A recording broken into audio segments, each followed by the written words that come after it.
So hey homies, welcome back to another novel explanation of Renegade Immortal and I hope कि तुम लोग बहुत ही ज्यादा अच्छे और मजे में होगे। वीडियो में आगे बढ़ने से पहले कहना चाहूंगी कि अगर इससे पहले का एपिसोड अभी तक चेकआउट नहीं किया है तो पहले जाओ और जाके उसे देख लो, वरना यहाँ तुम्हें कुछ समझ नहीं आने वाला। और अगर तुमने देख लिया है तो बिना किसी देर के आज के इस कमाल के चैप्टर को शुरू करते हैं। वीडियो को स्टार्ट करने से पहले मैं कहना चाहूंगी गाइज, मैं नॉवल को भूली नहीं हूँ। तुम में से यार जितने भी लोग हैं वो सारे के सारे हर चैनल के हर वीडियो में जाके नॉवल नॉवल नॉवल का हल्ला मचा रहे हो। First of all thank you so much guys तुम सबके इतने ज्यादा प्यार और सपोर्ट के लिए। लेकिन हाँ, मैं तुम्हें भूली नहीं हूँ यार। मेरा ये पूरा का पूरा चैनल ना ये नॉवल पे डेडिकेटेड है। इतने सारे तुम लोग हो, मैं कैसे भूल सकती हूँ। इवन कि मेरा बर्थडे आने वाला है लेकिन मैं फिर भी तुम लोगों को भूल नहीं सकती। सोचो यार मैं कितना ज्यादा प्यार करती हूँ तुम लोग, और तुम लोगों को यही लगता है कि भाई हमें तो कोई पूछता ही नहीं है। और जोक्स अपार्ट, तो चलो फिर बिना किसी देर के आज के इस वीडियो को शुरू करते हैं। सो होमीज, जैसा कि हमने लास्ट एपिसोड में देखा था, आई मीन लास्ट चैप्टर में देखा था, जहाँ पे वांगले ने तो बवाल मचाई दिया था, लेकिन यहाँ पे हम मास्टर फ्लेम स्पार्क और उनका पुराना राइवल यानी कि जी जिंगटियान को आपस में देखते हैं, और जिनके इस एपिक क्लैश के ऊपर ही हमारा आज का ये डिटेल्ड नॉवल एक्सप्लेनेशन बेस्ड है। यहाँ पे हम देखते हैं कि मास्टर फ्लेम स्पार्क ने अपने फ्लेम को एक्टिवेट कर दिया था, तो यहाँ पर उसने अपने माउंटेन्स की पावर्स को भी एक्टिवेट कर लिया था और अब दोनों एक दूसरे की तरफ चार्ज करते हैं। यहाँ पे हम देखते हैं कि वो मास्टर फ्लेम स्पार्क से कहने लगता है कि 10,000 साल पहले तुम मुंह छुपा के यहाँ से भाग गए थे और इस बार तो तुम्हारा दोस्त भी आने कि उसके कहने पे मैं तुम्हें बख्श दूं। यहाँ पे हम देखते हैं कि सभी लोग दूर से इनके क्लैश को देख रहे थे। अब यहाँ पे जो मून गेजर सर्पेंट है वो तेजी से नॉर्दर्न रीजन की तरफ बढ़ रहा था और लिटरली ये ना ऐसे तांडव मचा रहा था कि मैं एनिमेशन में देखने के लिए से बहुत ज्यादा एक्साइटेड हूँ। मास्टर फ्लेम स्पार्क कहने लगते हैं कि जब मैं यहाँ से गया था तो मैंने तभी ठान लिया था, और शायद तुमने मेरे आखिरी लफ्ज सुने नहीं थे यहाँ से जाने से पहले कि आज जा रहा हूँ, लेकिन जब आऊंगा ना तो ऐसा कहर बन के टूटूंगा इस पूरे कल्टीवेशन अलायंस के ऊपर कि इसका नामो निशान तक नहीं बचेगा। अगर इसके लिए मेरी जान भी जाती है तो भी मुझे कोई गम नहीं। मास्टर फ्लेम स्पार्क यहाँ पे अपने सेलेस्टियल फ्रेगमेंट का यूज करके एक जायंट से व्हील को यहाँ पे क्रिएट करते हैं, जो कि दिखने में काफी ज्यादा कमाल का लगता है। अभी यहाँ पे इनकी बैटल तो अलग चल रही थी, वही दूसरी तरफ वांगलन का माथा सिकुड़ रहा था, क्योंकि वो जानता है कि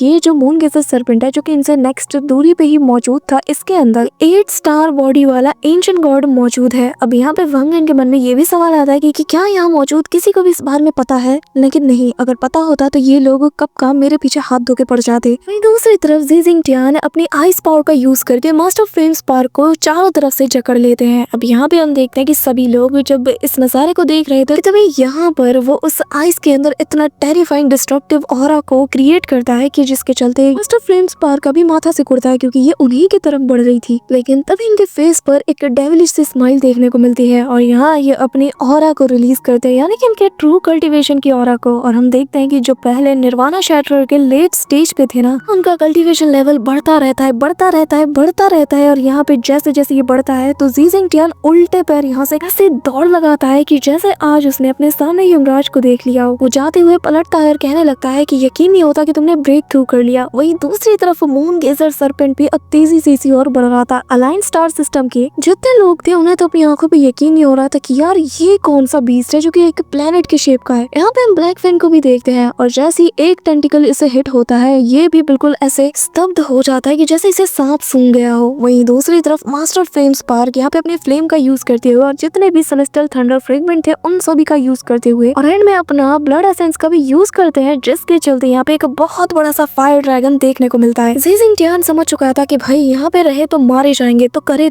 क्या, क्योंकि सामने यहाँ पे फ्लेम स्पार्क है जो कि स्पेस टेलीपोर्टेशन का यूज करके वॉइड में मर्ज होकर अपीयर हुआ था। वहीं पीछे मून गेजर सर्पेंट और उसके पीछे यहाँ पे एक बड़े से ब्रांच के ऊपर यानी कि लकड़ी के टुकड़े के ऊपर बहुत से लोग सवार हैं, जो कि काफी टेरिफाइंग ऑरा को रिवील कर रहा था। तो यहाँ पे वो अपनी पावर ऑफ लॉ को यूज करता है, जो कि यहाँ पे ब्लू लाइटनिंग की तरह एक पोर्टल बना था और टोटल यहाँ पे 13 से ज्यादा थे, जो कि एक के बाद एक लेयर्स को इसके ऊपर बनाने लगते हैं। और वो मन में कहने लगता है कि सिर्फ एंशिएंट रियलम से जुड़ी हुई कोई चीज ही मेरे इस लेयर को डिस्ट्रॉय कर सकती है। लेकिन उसे क्या खबर थी कि जो यहाँ पे वो लकड़ी का टुकड़ा था ना, उससे वांगलन और बाकी सब सवार थे, जैसे ही वो यहाँ पे फर्स्ट लेयर से टकराता है वो सेकंड्स में डिस्ट्रॉय हो जाता है और सीधा उसकी बॉडी से जाके वो जो लकड़ी का टुकड़ा था वो हिट होता है। हाँ जी, तुम लोग सही समझे, ये एंशिएंट सेलेस्टियल से रिलेटेड है, इसके अंदर उनकी ऑरा मौजूद है। लेकिन तभी हम देखते हैं कि जो इम्पैक्ट यहाँ पे जी जिंगटियान को लगा था उसके चलते वो बच जाता है, क्योंकि सही मौके पर उसने कुछ लेयर्स को बना लिया था। इसके चलते ये बुरी तरीके से इंजर्ड नहीं हुआ था, लेकिन इसकी ऑरा बहुत हद तक डैमेज हो चुकी थी। अब यहाँ पे मास्टर फ्लेम स्पार्क जो कि पीछे यमराज बन के खड़े थे वो भी उस पर अटैक करते हैं और दे दनादन अटैक करते हैं। इसके चलते ये और ज्यादा इंजर्ड होता है, लेकिन तभी यहाँ पे हम देखते हैं कि बाकी के फैमिली के मेंबर्स भी आ जाते हैं। शेंगेंग हू के फैमिली के मेंबर और यहाँ पे जो ली यूनजी है वो भी आ जाते हैं। सभी लोग अटैक करते हैं, लेकिन तभी यहाँ पर जो 2 लेयर्स बची थी ना, वो क्या करता है कि इन्हें एक साथ एक्सप्लोड करा देता है। और जो इम्पैक्ट यहाँ पे फैल रहा था, सभी जानते हैं कि अगर चपेट में आए तो यहाँ कल्टीवेशन ड्रॉप होनी पक्की है, क्योंकि ये जो बंदा था ना, ये भी काफी ओल्ड कल्टीवेटर है। यानी कि जी जिंगटियान अगर वो मास्टर फ्लेम स्पार्क का राइवल रहा है तो सोच लो उसकी कल्टीवेशन भी कोई ठीक ठाक लेवल पे ही होगी। अब यहाँ पे हम देखते हैं कि मास्टर फ्लेम स्पार्क वो भी जानते थे कि अगर इस वक्त अटैक किया तो शायद मैं भी इंजर्ड हो जाऊं, तो इसी वजह से वो भी रुक जाते हैं और इस मौके का फायदा उठा के जी जिंगटियान उसी तरफ बढ़ता है जहाँ पर एक्सप्लोजन के चलते एक स्पेस में क्रैक बना था, और वो कहने लगता है कि फ्लेम स्पार्क याद रखना, इसका बदला मैं तुमसे जरूर लूंगा। जिसके बाद वो तेजी से बढ़ रहा था, लेकिन तब बारी आती है अपने वांगलिन की, जो कि उस लकड़ी के टुकड़े के ऊपर खड़ा था और बिल्कुल एंड मोमेंट में वो अपना हाथ ऊपर उठाता है और कहता है स्टॉप। बस फिर क्या, यहाँ पे एक कदम लिटरली बेचारा उस क्रैक के स्पार्क कर भी देता है और तभी उसकी बॉडी ऐसे फ्रीज हो जाती है, कुछ सेकंड के लिए ही सही, लेकिन वांगलिन ने काम कर दिया था। यहाँ पे मास्टर फ्लेम स्पार्क भी बहुत ही ज्यादा एक्साइटेड हो जाते हैं। वो पलक झपकते इस मौके का फायदा उठाकर ऐसा ताबड़तोड़ अटैक करते हैं कि सबसे पहले उस अटैक के चलते वो सबसे पहले इसे घसीटते हुए उस क्रैक से बाहर खींचते हैं। और अटैक के चलते ये बहुत ज्यादा इंजर्ड भी हो चुका था, तो बचा कुचा काम पीछे से वो जो मून गेजर सर्पेंट है ना, वो कर देता है। वो लिटरली ऐसे कच्चा ऐसे निकल जाता है। यहाँ पे हम देखते हैं कि इतने पावरफुल बंदे के ऊपर स्टॉप स्पेल को यूज करना, जो कि एक फोर्सफुली स्पेल होता है। लिटरली मतलब बंदा कुछ भी कर रहा हो, तुम अपनी फोर्स के जरिए से उसे रोक रहे हो, तो यहाँ उसको बैक स्लैश हिट होता है, जिसके चलते वांगलिन का ओरिजिन सोल से लेकर उसकी बॉडी जैसे कोलैप्स होने के साइन देने लगती है। मतलब बिल्कुल तितर बितर सा उसके अंदर का माहौल हो रहा था। अब यहाँ पे वांगलिन फिर भी खुद को जैसे तैसे संभालने की कोशिश करता है, लेकिन एक निर्वाणा शैटरर के बंदे को तुम अगर इतना खतरनाक स्पेल यूज करोगे तो कुछ तो तुम्हें भी असर होगा। वांगलिन ये जानता था, लेकिन वो मास्टर फ्लेम स्पार्क की तरफ देखते हुए कहने लगता है कि सीनियर, मुझसे जो भी बन सकता था मैंने वो किया। यहाँ पे मास्टर फ्लेम स्पार्क भी जानते थे कि वांगलिन ने कितना बड़ा काम कर दिया है, और वो अगले ही पल वांगलिन के पास अपीयर होकर उसे सपोर्ट देता है और अपनी जो ओरिजिन ऑरा थी, यानी कि उसकी जो ट्रू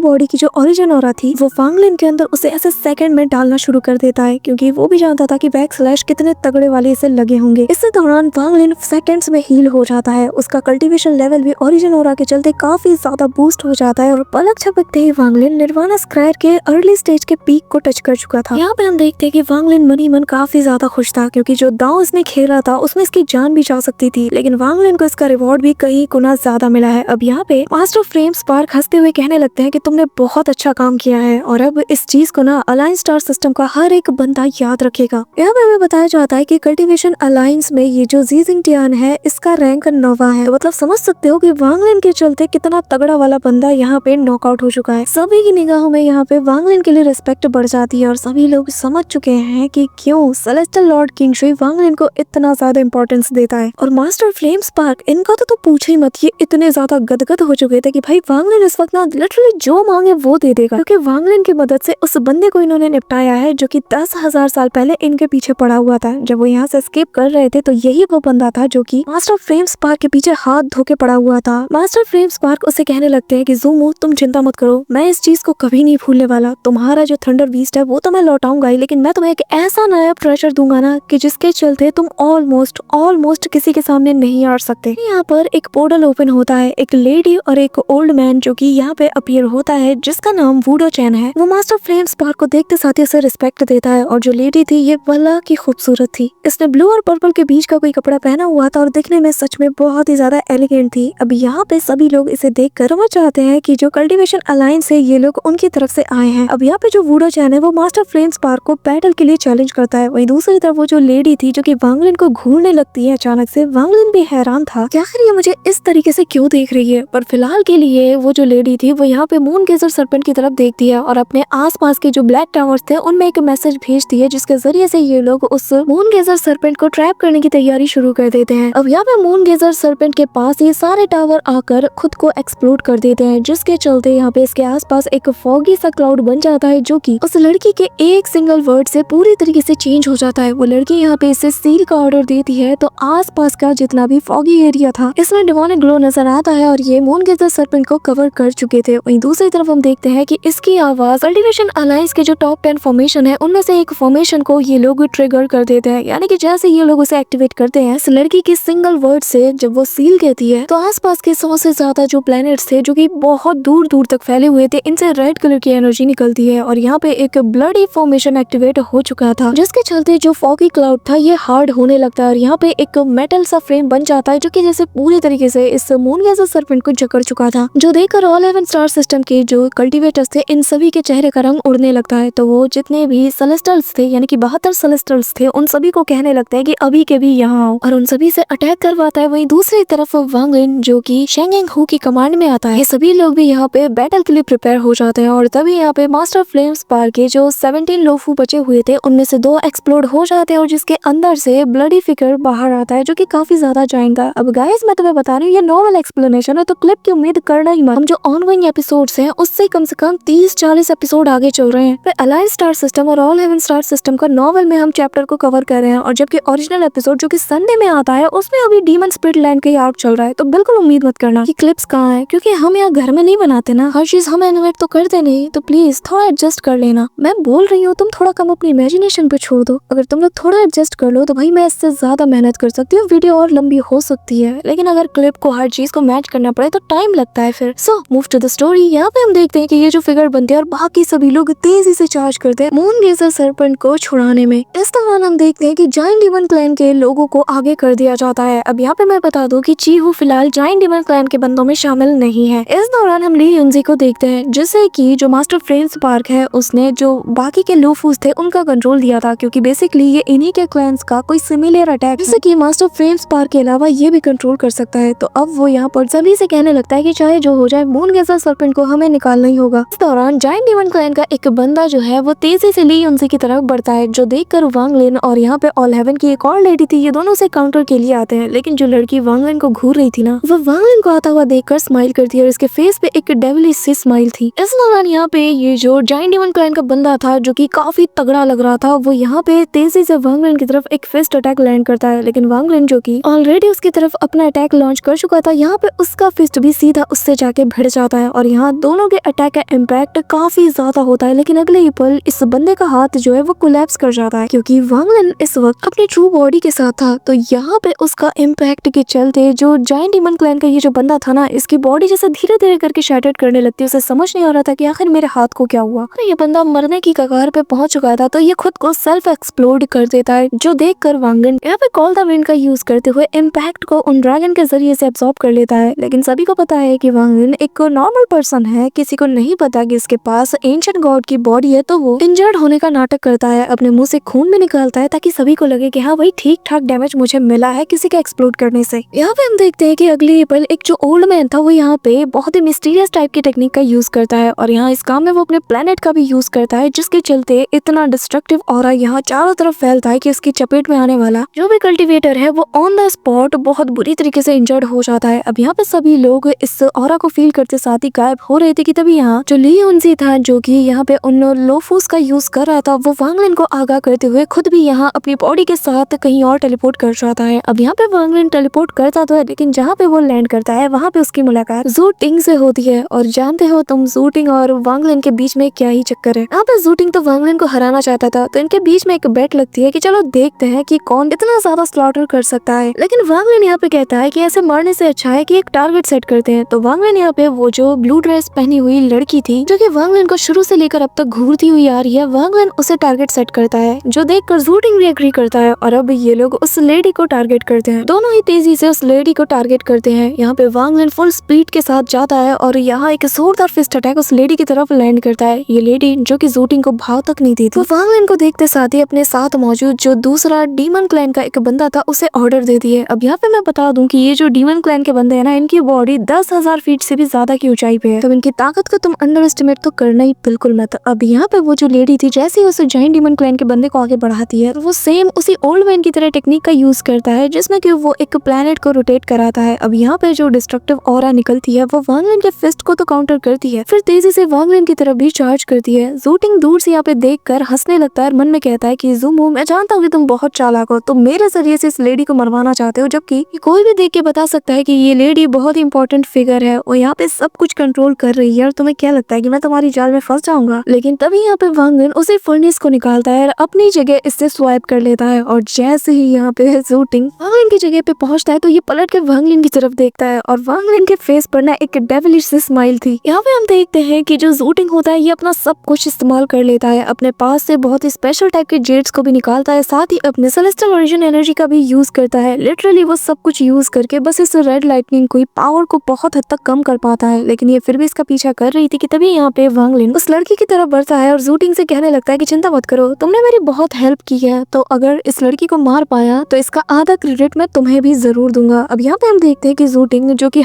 कांपते बिल्कुल एज पे पहुंच चुका था, वो वहाँ पे रुककर अब वांग लिन की तरफ देखता है। यहाँ पे वांग लिन जैसे ही उस लड़की की तरफ अटैक को बढ़ाता है जिसमें कि वो कॉल द विंड का यूज करता है, जो देखकर वो लेडी काफी ज्यादा निराश हो जाती है और वो अपनी आंखें नीची करके कहने लगती है कि तुम मुझे शायद नहीं पहचानते लेकिन मैं तुम्हें अच्छे से जानती हूँ। ये कहते साथ ही वो अपने पास मौजूद उस फ्लावर के एक पेटल का यूज करती है, जिसके चलते वांग लिन के नीचे एक इतना बड़ा क्रैक ओपन होता है जो कि वांग लिन को अपने अंदर समाना शुरू कर देता है। अब वांग लिन अपने सारे अटैक्स को एक साथ यूज करने का सोचता है, पर तभी उसे ख्याल आता है कि नहीं, यही वक्त है समनिंग द रेन का यूज करने का। इसका यूज करते साथ ही वांग लिन जैसे तैसे करके उस लोटस के प्रेशर से खुद को रिलीज कर देता है और उस क्रैक में अंदर जाने से बच जाता है कि तभी यहाँ पर सभी की नजरें वांग लिन पे फिक्स हो जाती है कि तभी वो लेडी यहाँ पे हैंड साइन का यूज करती है और करते साथ ही वो कहने लगती है कॉप्स प्रिजन ड्रिलम, जिसके बाद यहाँ पे हम देखते हैं कि वो बड़ी बड़ी चेन्स बाहर निकलती है जो कि यहाँ आसपास के जितने भी ऑल हेवन स्टार सिस्टम के कल्टीवेटर्स थे उन्हें पकड़ते साथ ही उनके ओरिजिन सोल की मदद से पीछे बन रहे उस फॉर्मेशन को और ज्यादा स्ट्रेंथन करते हैं। बेसिकली ये जो फॉर्मेशन था ये किसी पोर्टल जैसा लग रहा था और जिसके अंदर से यहाँ पे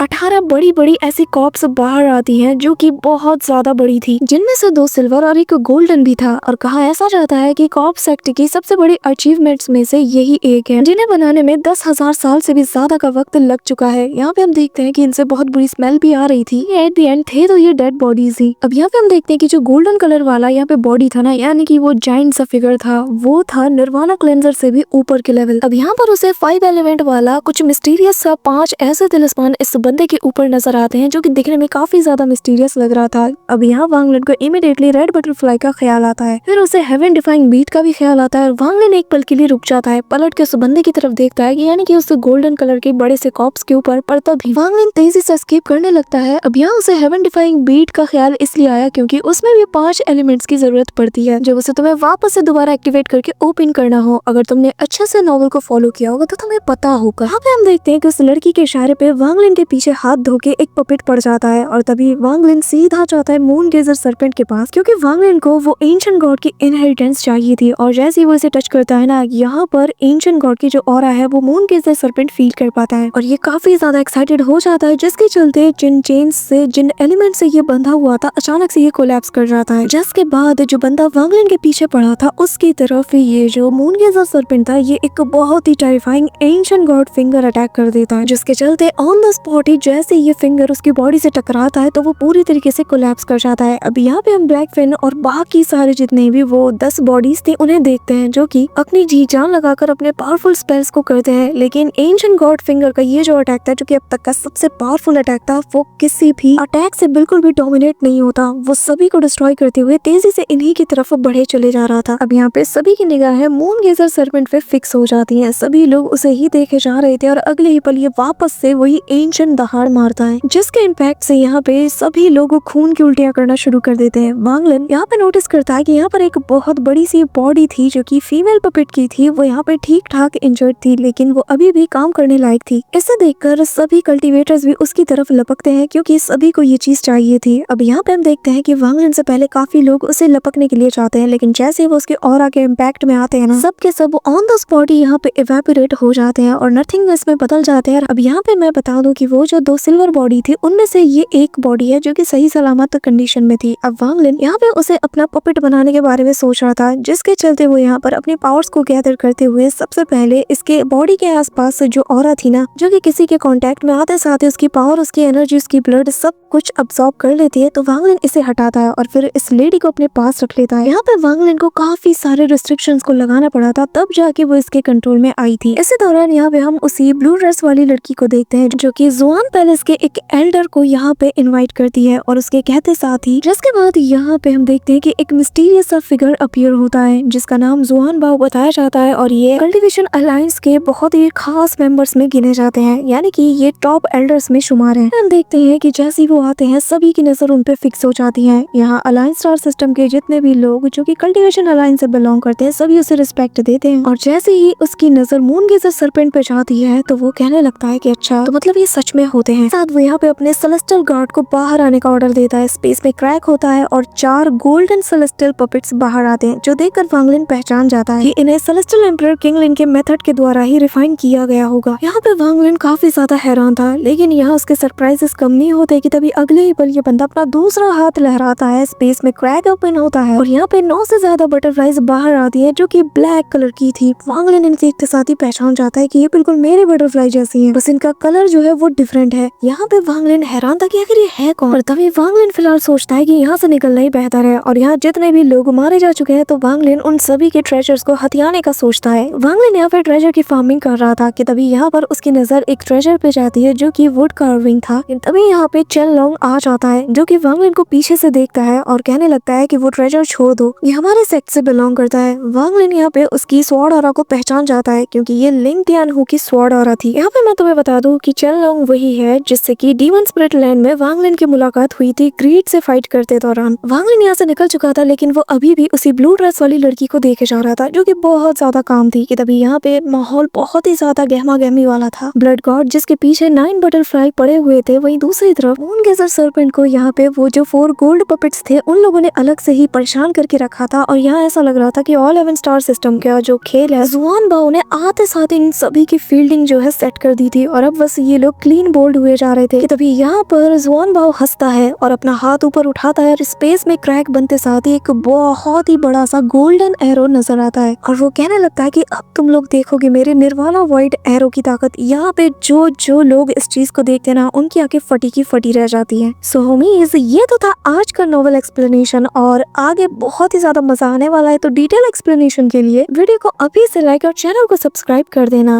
और हाँ, इस वीडियो का लाइक एम रखते हैं 3 के लाइक्स और 300 कमेंट्स, और जितनी जल्दी तुम ये टारगेट पूरा कर दोगे उतनी ही जल्दी तुम्हें वीडियो देखने को मिल जाएगी। So that's it for today guys. I hope कि तुम सबको आज की वीडियो काफी ज्यादा पसंद आई होगी। अगर हाँ तो वीडियो को लाइक करना, चैनल पे नए हो तो सब्सक्राइब करना। तो मिलते हैं नेक्स्ट वीडियो में, तब तक के लिए बाय।